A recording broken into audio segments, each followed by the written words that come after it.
Dynamite. Dynamite was fun. Of course, we had the normal guys on commentary: Tony Schiavone, Excalibur, and Jim Ross. We of course had, of course, flowing things going tonight. Why were Jake Hager,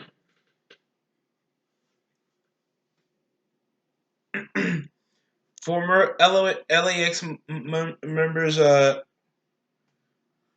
Ortiz, Angel Ortiz, and of course Santana involved in the beatdown last week on Dynamite, and we of course had the AEW Tag Team Tournament that continued off with a pretty fun match involving the Private Party facing off against the Young Bucks, flips, smooth ass Top Gun helos.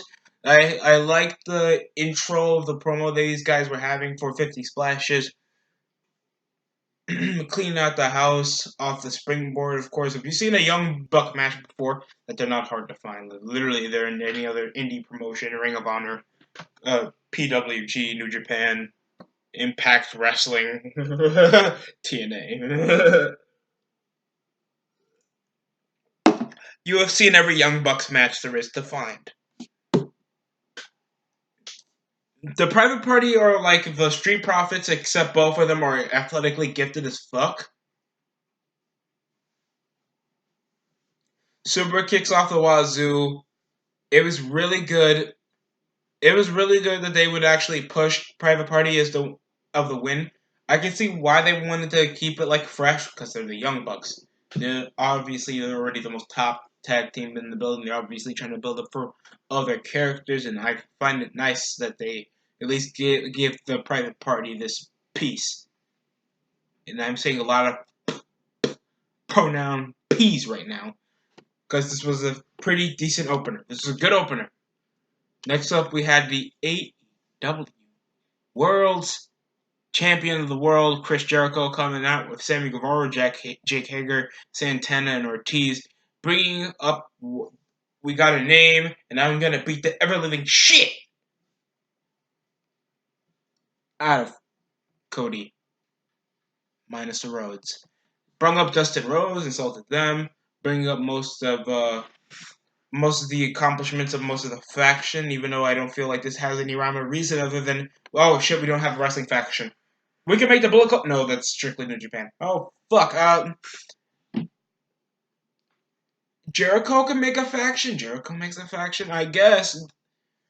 We get that he's a captivating dude, but motherfucker made a faction, just called the Inner Circle, and just chucked up a couple extra superstars.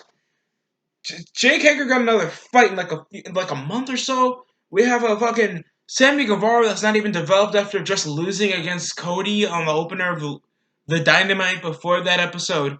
Then we had Santana and Ortiz, who just had their last match against like the previous Impact taping a couple episodes back.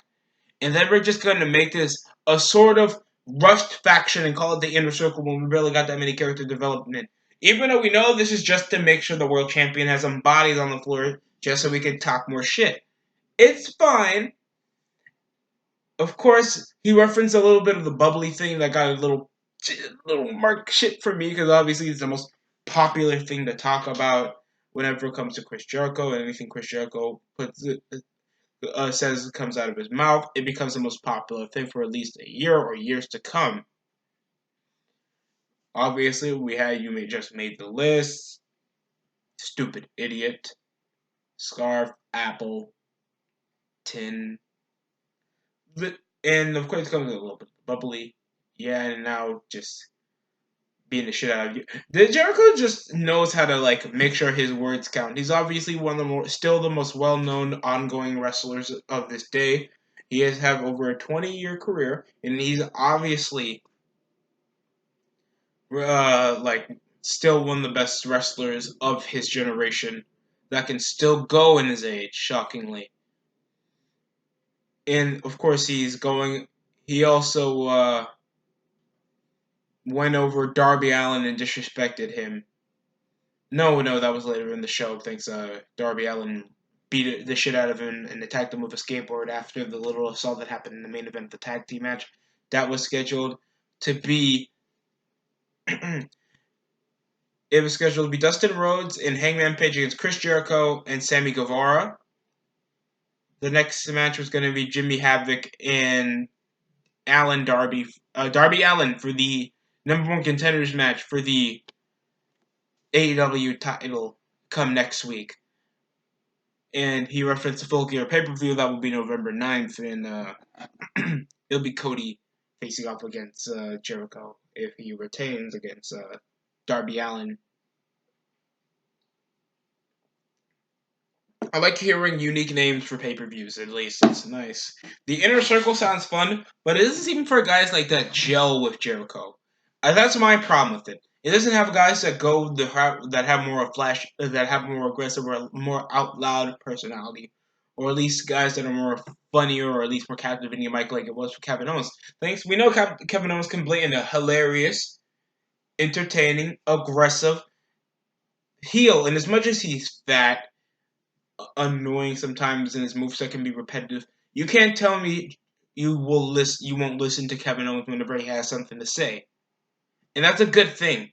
I don't think people are going to be that entertaining unless you watch Impact Wrestling to see Santana and Ortiz's back when they were with LAX with Conan, his stuff with Eddie Kingston, the OG LAX, and their numerous matches they had with the Lucha Bros, the Rascals, the North. These guys have done well to represent the tag team division back on Impact Wrestling, and now here they are, and we don't even know if they have a manager or at least somebody like to be a valet or at least somebody to be in their corner of the tag team matches, because I know they're still going to register as a tag team because they're tremendous and amazing. If you haven't watched Rebellion, Slammiversary yet, you're fat. I'm joking. It's understandable. The Impact isn't as it was. Is like an alternative to WWE's failing popularity over the past couple years.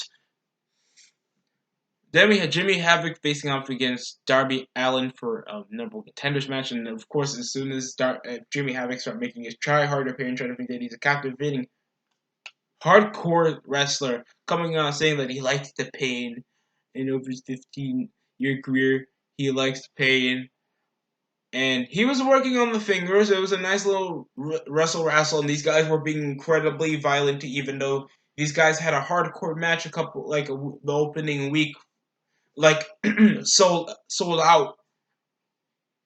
That these they in a triple threat match, didn't they like tape Joey Jolena like fucking taped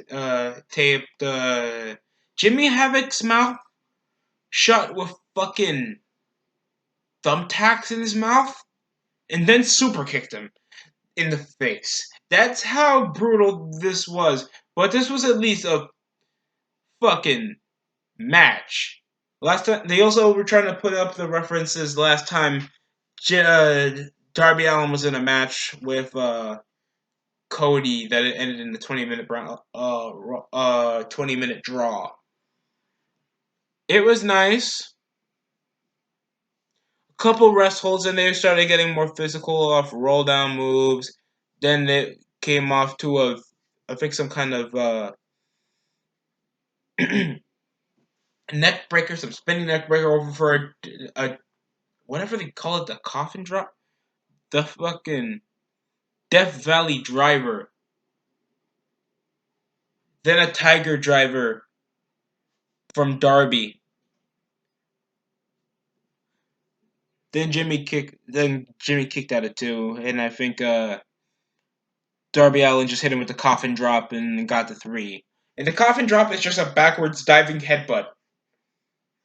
The match was alright, but it wasn't that captivating as it was. At least they had something to use. Like, you could have just made this intuitive thing, so we know both of these guys are used to hardcore matches. But Darby Allin goes off to face off against Jericho next week, so at least that sufficed. Next up, we had Babe Presley and Emma Sakura face off against the AEW Women's Champion out of Raiho that beaten Nyla Rose last week on Dynamite and Dr. Britt Baker. In a match, Raiho is so fucking skinny, so light. She can't do crossbodies up top without feeling like these are literally full-grown women that can pick up a woman that's the size of my ex. I mean, dude, there was a couple drop kicks. She was trying to do double stomps off reversals. Britt Baker was the only convincing superstar. And she was the one who got the pin on, like, I think it was Babe Presley. And they did a double suplex on Britt Baker from the outside when it's only one woman. They were all normal-sized women except Raiho that's at least the size of, like, the undersize of a fucking cruiserweight. Then they start having a then they started having a fucking tirade after losing, and I thought, okay, Britt Baker was going to beat the shit out of that because I think she's supposed to Raiho because she's like the number one contender for the next time they fight. But I think they're both baby faces for some apparent reason. Yeah, Nyla Rose started acting like the heel after she just lost her match without any like development over the entire women's title match. Like there was very little development. All there was Nyla Rose thinking that she's Nia Jax, and she's worse than Nia Jax. Tough to say it. And fucking wow, barely any development into this other than a little brawl happening after getting a bit salty after the match. And we had Chuck Taylor and Trent with their best friends, both grown men wearing mainly denim, showing off their stomachs and shit, and then hugging with Orange Cassidy in the background. We also had fucking them talking about their tag team tournament upcoming match, and asked that guy put his crooked thumbs up. It's depressing. It's depressing, really. Best friends. I look at indie wrestling at times, and I can be well educated, and sometimes I can be fucking confused. It's like Japanese humor. You think that you can understand it at certain aspects, but you are like in a different fucking world. Because I'm shocked Trent, because I remember him being part of Roppongi Vice, and I don't remember the fuck he's Chuck Taylor coming in, and he can wrestle, but I know Trent a bit better, and he's a better wrestler than that, and I saw their last match. They have a like decent hot tag chemistry, but they're not that interesting of a tag team. Other than outside of it, I know they have an interviewing show back on YouTube, and I think they show up sometimes in the PWG. That's about it. Orange Cassidy seems fun, but I feel like he should have his own vignettes. I feel like he should have his own videos to see like how interesting his character is. Like, where's Luchasaurus? Where's the Lucha Bros that only had like one tirade they had against SCU? I think they are facing them like this week. I don't know what the card is for tonight's Dynamite. So, yeah, Jesus, we had Tully Blanchard with the chairman, Sean Spears. Interesting name because all they did was attack Cody with a steel chair one time and then lost to him. And then he lost to fucking Goldberg ripoff John Moxley coming into the arena wearing just a sweatpants with some short tights. The dude looks scary as fuck. Moxley come over one attack over the distraction of the ref by Tully Blanchard. Fucking Tully Blanchard was running like he just got the results. He got STDs. Oh, God. They were having physical matches. Then it was coming up down the wire when it was mainly outside, coming out of clotheslines. Interferences coming from Tully Blanchard trying to get assault with steel chairs. Attack him from behind, toss him into the steel steps. Spinning neck breaker. Michinoku driver. I think there was one fireman's carry into a neck breaker from Sean Spears. Call him the chairman. I don't think it barely involved the chair. It came in off an exposed knee to a running knee to the face of John Moxley. This was a nice physical match, but it ended off the double hook DDT for the 3 for Moxley off a pretty decent match. But he's having these matches. He has his own name. Why in the hell don't they make stories? I don't know. I know they're trying to develop stuff for the future, but you should have made your own AEW World Champion a year ago. And I understand you guys had a lot of more stuff on the works, but by God, I feel like this is like they're wrestlers. There we have belts. We just call Sean Spears the chairman because he's been notable for only attacking one dude with a chair. And then he was an afterthought as soon as Kenny Omega came with a barbed wire bat. And get this, a barbed wire fucking broom because he's called the cleaner. That's me flipping my phone. It was cool. It's like we're going head to head. Like no one, like you, unless you went back to TNA Hard Justice to see how the fuck it's stupid. Uh, God, these guys fought with lightsabers. And with steel chairs. These fags were thinking that we were going to be convinced that oh my God, Moxley and Omega was coming. It's like you could have gave Omega just a barbed wire broom or bat, and it could have had the same effect because we know Moxley's supposed to be the certified badass that doesn't care what he has. He can fight with his bare fists all he can and still beat the shit out of you. And we still could have been convinced that Moxley's a good guy. I think he's still a great badass. I love how Moxley completely transformed from what he was like a year ago into what the fuck. He's buff as hell. He's big. He looks threatening and he looks like he can beat more people up than you shouldn't hear what I say back in the day when Dean Ambrose was world champion. You look like a tarded Harley Davidson rape victim who always picked fights with autistic kids from the 6th grade. That's what he looked like. Oh, that's fucked up. Oh, man, that's fucked up. Oh, oh, God, that's messed up. Ooh, that's messed up. I shouldn't have said that. But I'm going to hell.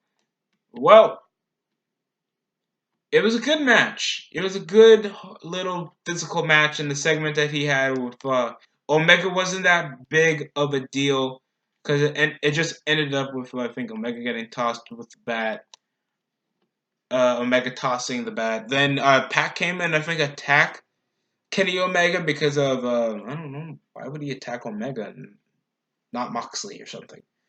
But I think he just did it because he had beaten him before, so what's the point? With a steel chair, Moxley came out of nowhere. I think Sean Spears came with a chair as well. In Moxley, sold it. Moxley held the barbed wire bat, stood down in Omega while Omega was down, so that was cool of a moment, but that was underwhelming. Things like Pac was there on commentary while watching the match with Spears and uh against Spears and Moxley while just berating the match because he should be the number one contender because he's still undefeated and has barely lost. And he was supposed to face up against Moxley after before the injury Moxley had before Sold Out. So I mean, All Out. Fuck. How did I mess that up? Cut that whole thing up. Oh man, I called it Sold Out a few minutes ago. That's a mess. That's a mistake. That's a botch. That's a botch. Botch mania. I don't think I'm shit anyway. That's nice. Next up, we of course had the main event. It would be the Natural Justin tagging in with Hangman Page. In the best ever Sammy Guevara tags with, of course, Inner Circle leader, AEW World Champion, Chris Jericho, baby. In a tag team match. And you see how optimistic I am? WWE, you see how optimistic I am? Because I know who these guys are. And I know what the fuck they can do. And it'll take a while, at least until we get a legit storyline soon. Because at least their show's just starting. You guys had nearly an entire calendar year to make something legitly fucking interesting. Everything is fucked up. Even your draft is fucked up. I wanted to make a whole rant on the draft come my Raw review. Because you guys see it coming. Because I'm uploading this before the episode comes out. For today. So, fuck you. We, of course, have a decent match in this tag team match. Injuries off the wazoo. Jericho wasn't scared to tag. We had Sammy Guevara delivering a missed kick on Adam Page. A couple stomps. I think there was a Shattered Dreams a failed attempt by Dustin Rhodes if it wasn't by interference off Jake Hager that also interfered in outside assault when there was a moonsault and fucking Hangman Page was doing his business. He did a rollout off the top rope. It's incredibly athletic, but isn't he supposed to be a nuanced brawler type wrestler? I understand Hangman Page is incredibly gifted. I see it off his matches. He's amazing. I saw his match he had against Pac. It's a whole lot of everything, and it ends up with nothing. That's what I see whenever I see Hangman Page. And now here he is in the upfront, just a main eventer. Make a mid card belt. Please make a mid card belt. If you want, just give it to Hangman Page. If you want to push him so badly, give him a mid card belt. Cause being the whole shebang is we're supposed to make Hangman Page a reliable main event babyface that's supposed to be like a prime part of the show. When he's just there doing flips, kicks, super kicks, and then brawling moves off fucking headlocks and then we see him do a fucking tope suicida, then a fucking moonsault from the top rope outside to Sammy Guevara, then a rollout into a clothesline, discus clothesline. There was a nice camera angle off the turnbuckle when I think Adam Page came up and hit Sammy Guevara from the corner. Jericho was getting his ass beaten off Dustin Rhodes thanks to the Hangman Page had a Guevara outside about to hit the Shattered Dreams, do the feint into and Justin Rhodes just being gold dust with just red outline instead of gold. So that's pretty much his entire character except half his face paint, the other face is clear. I don't get it. What the fuck is the natural? You've changed most of your gimmicks and most of them have been a bust instead of gold dust.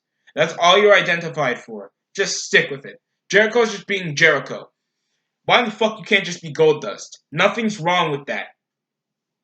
I understand the name is copyrighted by like WWE, but just name it. But just keep the gimmick. There's nothing wrong with that gimmick. It's entertaining. It's familiar, and of course, it gets over.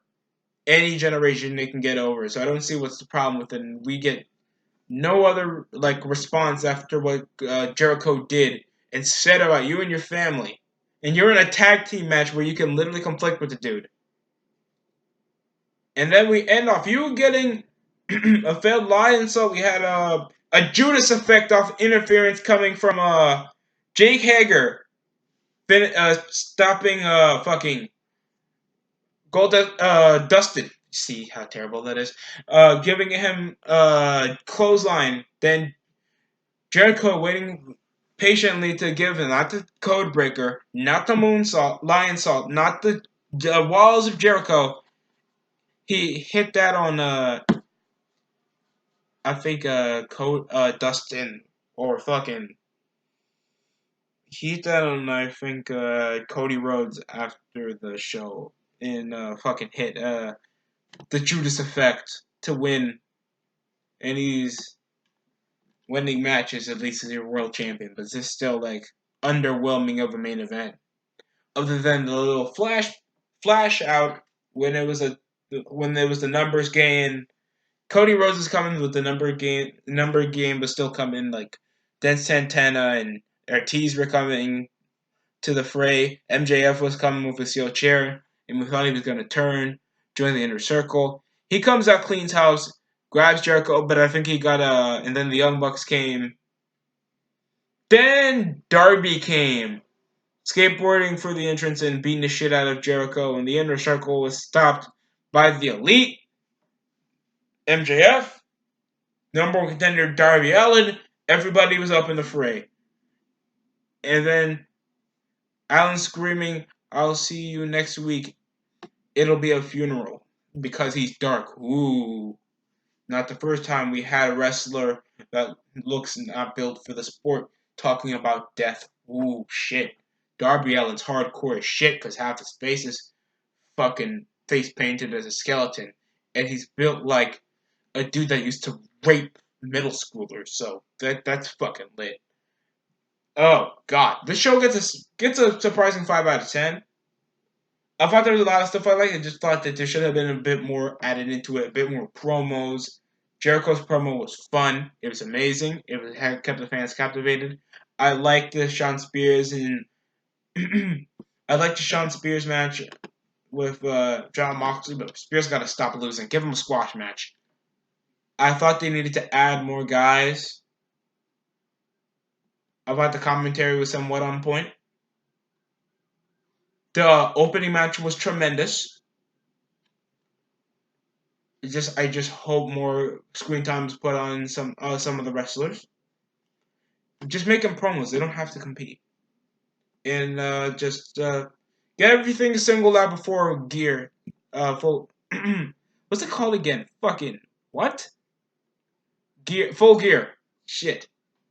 Come November 9th, because you guys have a month. And thanks, like older demographic, time goes faster for them. You guys need to really make sure that you guys know your shit. Come for the next few weeks. You guys gonna be competing with NXT, and Takeover comes the next month as well. So I'm just saying, shit's gonna be crazy. Gives a 5 out of 10. Thanks for watching the DST show. Hopefully you join us. Well, 14 of us. but no, I know one wants to count. Thanks for watching.